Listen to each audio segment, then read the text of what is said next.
우리가 지난 시간에 히스기야가 하마터면 죽을 뻔했지요. 그런데 벽을 보고 기도하는 시간을 통해서 다시 회복되는 것을 우리가 볼 수 있었습니다.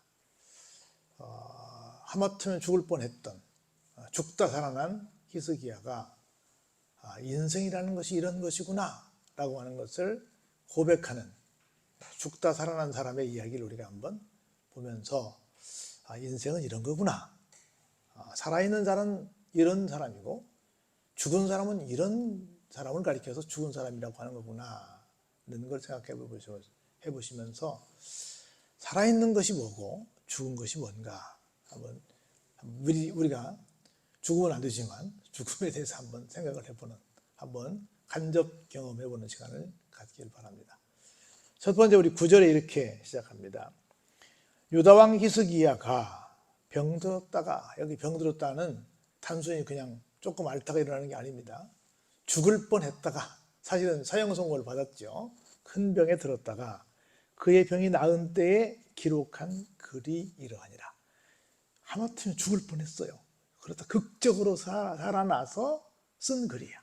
그러니까 평상시에 그냥 내가 한번 유추해서 생각하는 것과 그 상황에 직접 갔다가 온 것은 그 내용이 다르겠죠. 그 내용을 한번 보자는 거예요. 첫 번째로, 내가 말하기를 나의 중년에 스올의 문에 들어가고 나의 여생을 빼앗기게 되리라 하였도다. 직전에 내가 이대로 죽으면, 우리가 유년부터 시작해서 청소년기가 있고 청년기가 있고 또 장년, 노년 이렇게 있는데 중간에 있는 것이 중년이라고 말할 수 있는데, 내가 노년도 못 살아보고 그냥 중년에 하마터면 죽을 뻔했다. 내 생명을, 내 남은 여생이 남은 생이니까 내 남은 생을 빼앗길 뻔했다. 이렇게 고백을 합니다. 자기가 몇 살까지 산다는 장담은 못하지만 관례로 일반적으로 볼 때 대략 사람들이 어느 정도는 살던데, 내가 그 사람들에 볼 때 평균 정도도 못 살고 그냥 중간쯤 살다가 가는 상황은 아니었을까, 이렇게 말을 하지요.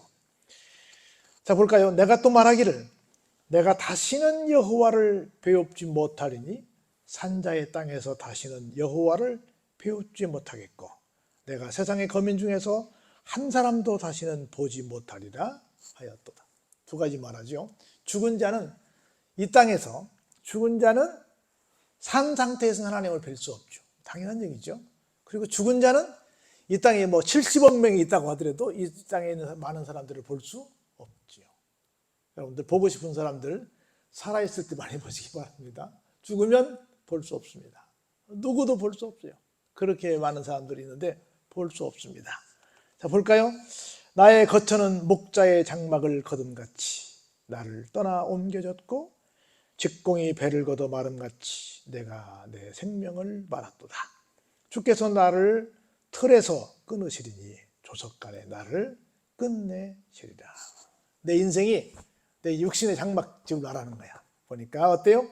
목자는 어떤 사람이에요? 양을 끌고 가서 여기 풀이 있네, 여기서 그 풀 좀 먹이고 있어야 되겠네, 그리고 거기다가 천막을 치겠죠. 그리고 거기서 다 먹이고 더 이상 먹을 것이 없으면 어떻게 해요? 이동해야 하잖아요. 그럼 천막을 다 걷어서 이삿짐을 싸가지고 애들아 더 좋은 초원으로 가자 하고 갈 거 아니에요. 그것처럼 어때요? 목자의 장막을 걷어버리는 것처럼 내 장막을 걷어버렸네 라고 하는 겁니다. 직공이 배를 걷어 마름같이 내가 내 생명을 막았도다. 그래서 나를 틀에서 끊어버려서, 이제 이게 다 만들었으니까 다 이제 이건 끝났어, 이건 저쪽으로 이제 문 만드는 데 가야 돼 하고 끝내버리는 것처럼 나는 그냥 이제 내 모든 상황이 엔딩이네, 끝났네 라고 하는 생각을 하고 있는 겁니다. 죽음은 어떻다? 모든 것이 그냥 끝나버리는 거예요. 모든 것이다. 자, 볼까요? 내가 아침까지 견디었사오나 주께서 사자같이 나의 모든 뼈를 꺾으시오니 조석간에 나를 끝내시리라. 내가 지금 막 안 죽으려고 지난밤에 죽을 뻔했어. 너무너무 아파가지고. 그래도 하나님 나 죽이시면 안 되지 않습니까? 내가 지금 중년밖에 안 되는데 내가 더 살아야 되니까 하고 막 내가 기를 쓰고, 정말 어떻게 보면 우리 알른이 뭐 한다 그래요?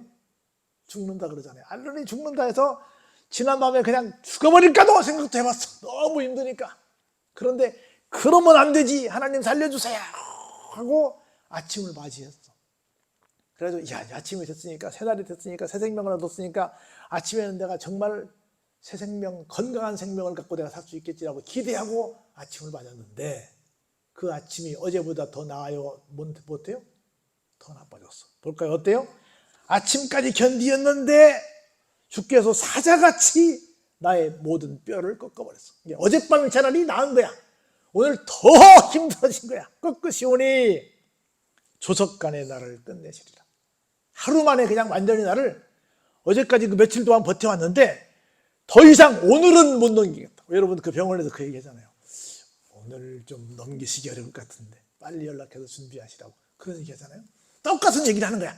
조석간에, 아침 저녁간에 나를 끝내시려고. 내가 어젯밤에 정말 죽을 힘다해서 견뎌냈는데, 살아가지고 이 아침을 만났는데 나를 죽이려고 그랬으니까 그런 마음, 야, 내가 오늘 못 넘기겠다 하는 생각까지 들 정도로 이 히스기야가 굉장한 고통 속에 있었다라는 얘기를 하는 겁니다. 그래서 보세요. 나는 뭐처럼? 재미같이, 학같이, 어떻게? 지적이며 비둘기같이 슬피 울며 내 눈이 쇠하도록, 나는 이 말이 좋은 것 같아. 그래도 뭐 했어요? 앙망합니다. 우리 주앙모하는 자, 그러죠? 앙망, 우러럴 앙, 그리고 발알망, 우러러 바라. 그럼에도 불구하고 앙망합니다. 여호와여, 내가 압제를 받사오니 나의 중보가 되옵소서. 이 정도면 그냥, 여러분 욥의 부인도 그랬잖아요. 그렇게 고통받으려면 뭐 하라고요? 하나님 그냥 원망하고 죽어버려! 그랬잖아요. 그랬죠? 하나님 원망하고, 그게 사람 꼴이야! 이게 뭐냐고! 차라리 죽어버려! 그랬잖아요. 그리고 도망가 버렸잖아. 마누라가 그냥 떠나버렸잖아요. 똑같은 상황이야. 그런데 히스기야는 어떻게 했어요? 그래도 주님을 앙망하고, 그래도 내가 압제를 받사오니 나의 중보가 좀 되어주셔서 나를 좀 살려주세요 하는 거예요. 그랬더니 주께서 내게 말씀하시고, 자 보세요. 또 친히 이루셨사오니 내가 무슨 말씀을 하오리까? 내 영혼의 고통으로 말미암아 내가 종신토록 방황하리이다. 하나님이 하신다면 나는 뭐 어떻게 할 방법이 없긴 합니다. 얘기합니다. 그런데 보세요. 주여, 사람이 사는 것이 이에 있고 내 심령의 생명도 온전히 거기에 있사오니 원하건대 나를 치료하시며 나를 살려 주옵소서. 끝까지 모든 것이 누구에게 달려 있어요? 하나님께 달려 있어요. 우리는 많은 사람들이, 제가 보니까 신앙생활을 중도에 포기한 사람들이 많이 있어요. 근데 들어보면 나름대로 금식도 하고 기도도 하고 뭐 헌신도 하고 충성봉사하고 뭐 해서 나름대로 좀 하나님께서 풀어주실 것도 같은데 이 고난이 너무 길어.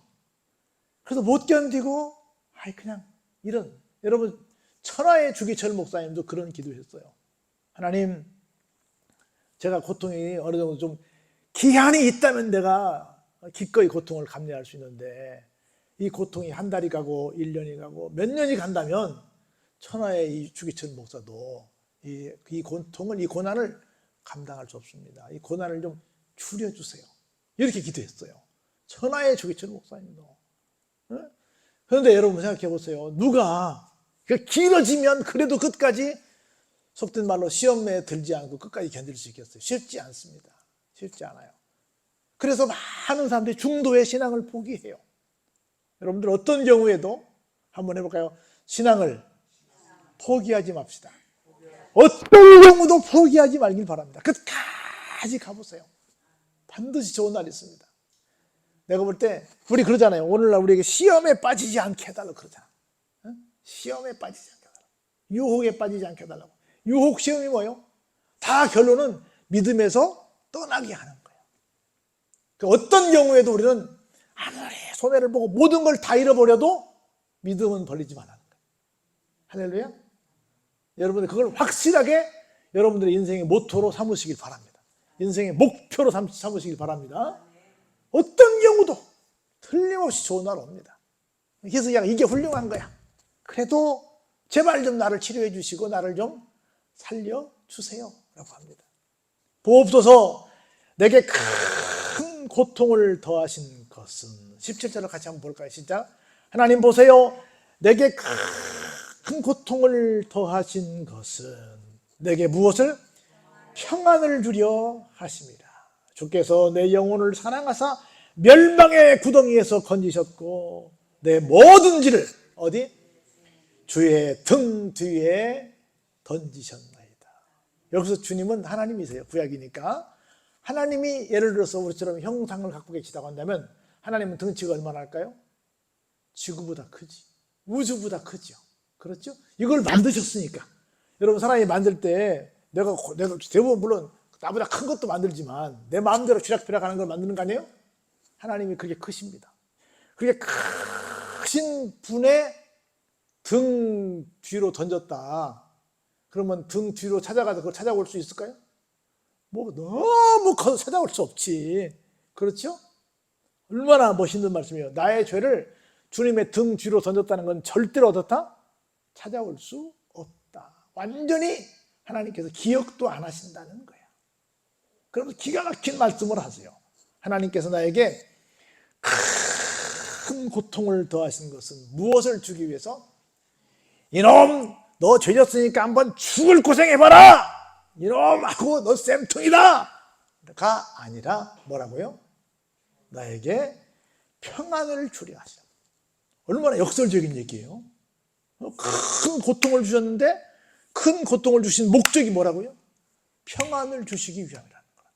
할렐루야. 여러분들이 살다 보면 이런저런 어려운 일을 당할 때 있습니다. 야, 나 믿음 저버릴까? 교회 떠나버릴까? 믿음 그냥 다 이런 막 아주 굉장한 부정적인 생각을 마귀가 막 갖다 줄 때가 있습니다. 너무 힘드니까. 죽을 만큼 힘드니까. 그런데 이 말씀을 기억하세요. 하나님이 나에게 이런 고난을 주신 것은 나에게 무엇을 주시기 위함이다? 평안을 주시기 위함이다. 할렐루야. 그리고 내 영혼을 사랑하시고 멸망의 구덩이에서 나를 건지시는 분이시다. 그리고 내가 지은 죄악 따위는 어떻다? 하나님의 등 뒤로 던져버리시는 분이시다. 이런 분이 하나님이시다. 이걸 기억하시고 어떤 경우에도 포기하지 말길 바랍니다. 할렐루야. 어떤 경우도 포기하지 마시 바랍니다. 그래 볼까요? 스올이 주께 감사하지 못하며 사망이 주를 찬양하지 못하며 구덩이에 들어간 자가 주의 신실을 바라지 못합니다. 스올은 제가 몇 번 얘기했죠. 음부, 어두운 곳인데 지옥을 가리키는 거예요. 지옥에서 누가 주님께 감사하겠어요? 지옥 가는데. 누가 사망에서 주님을 찬양하겠어요? 누가 구덩이에 들어가서 주의 신실을 바라겠어요? 여기 구덩이는 불구덩이 지옥을 말하는 거죠. 다 똑같은 지옥을 말하는 거야. 그곳에는 감사도 찬양도 어떤 소망도 없다는 얘기를 하고 있는 겁니다. 자, 19절 같이 한번 보시죠. 시작. 오직 산자, 곧 산자는 오늘 내가 하는 것과 같이 주께 감사하며 주의 신실을 아버지가 그의 자녀에게 알게 하리. 여기서 정확히 나오는 거예요. 직전 18절은 어떤 사람이다? 죽은 자다. 죽은 자는 어디 간 자다? 지옥 간 자다. 20절은 어떤 사람이다? 산자다. 산자는 구원받은 자다는 거예요. 산자는 볼까요? 여호와께서 나를 구원하시리니. 자, 19절부터 봅니다. 오직 산자, 곧 산자는 오늘 내가 하는 것과 같이 뭐 한다고? 주께 감사한다고요. 주의 신실을 아버지가 그 자녀에게 알게 하리이다. 주님께서 얼마나 신실한지를, 주 신실하신지를 우리로 하여금 어떻게 해요?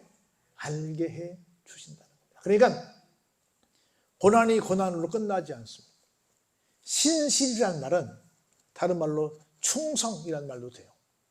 그 말은 하나님께서 한번 약속하신 것은 끝까지 우리 누가 말해 의리라고 하는 것처럼 의리를 지키신다는 거라. 근데 하나님은 우리에게 어떤 분이시라고요? 우리를 사랑하시는 분이시라고. 그러므로 결국은 지금 내 눈앞에 볼 때는 하나님 나를 사랑하시나? 하나님 나를 혹시 버리신 건 아닌가? 이렇게 좀 부정적인 생각이 들 수 있지만 하나님 이퀄 사랑이기 때문에 반드시 무엇로 바꾸실 것이다? 평강으로 바꿔주실 것이다 는 겁니다. 그래서 여호와께서 나를 구원하시니 우리가 종신토록 뭐요? 죽을 때까지 여호와의 전에서 뭘로? 수금으로 나의 노래를 노래하리. 종신토록 우리는 뭐만 한다? 감사한다. 감사가 뭘로 표현되는 거예요? 수금으로 노래하는 건 뭐예요? 찬양한다는 거죠. 종신토록 감사한다. 종신토록 감사하는 건 뭐다? 내 입에서 찬양이 떠나지 않는다.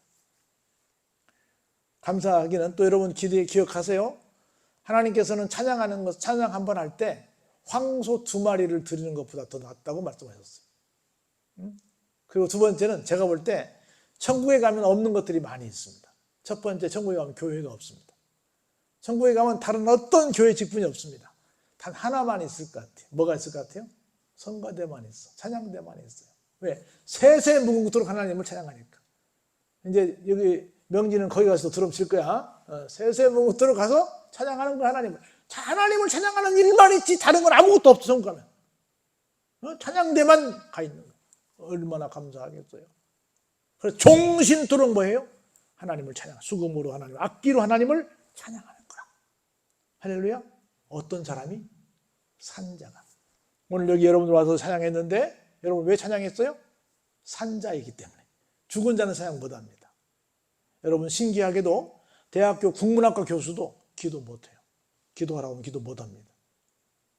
그리고 대단한 피아니스트도 와서 피아노 이게 교회 음악을 하고 하면 교회 음악 틀려요 하고 못합니다. 그리고 찬양이 안 나와요.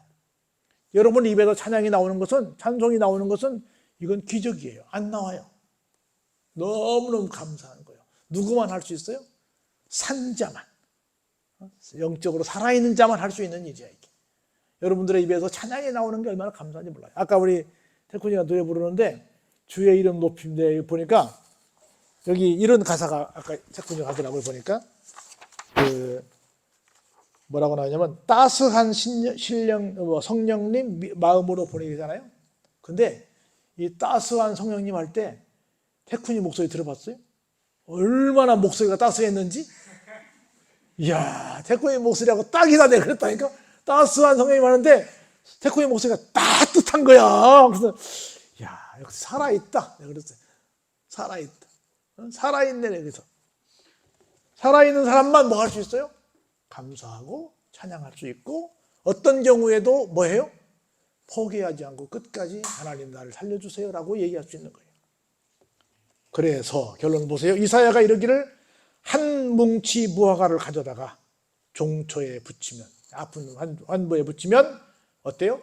왕이 나으리라 하였고, 히스기야도 말하기를 내가 여호와의 전에 올라갈 징조가 무엇이냐 하였더라.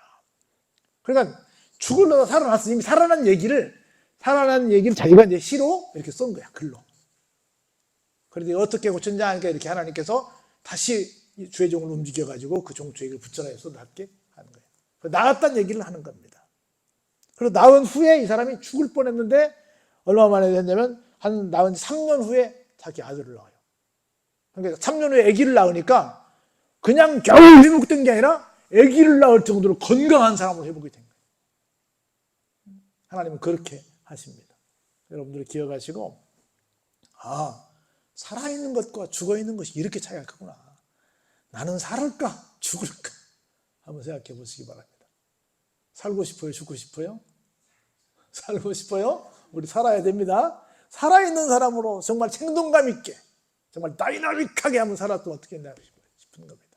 할렐루야. 여러분들이 그런 지금 나이가 청춘이긴 하지만 계속 이 청춘을 이어가는, 나이가 몇 살을 먹어도 나이는 숫자에 불과하다고 그러잖아요. 그래서 하나님 앞에서 살아있는 여러분 되시기를 주의 이름으로 축원합니다. 은혜가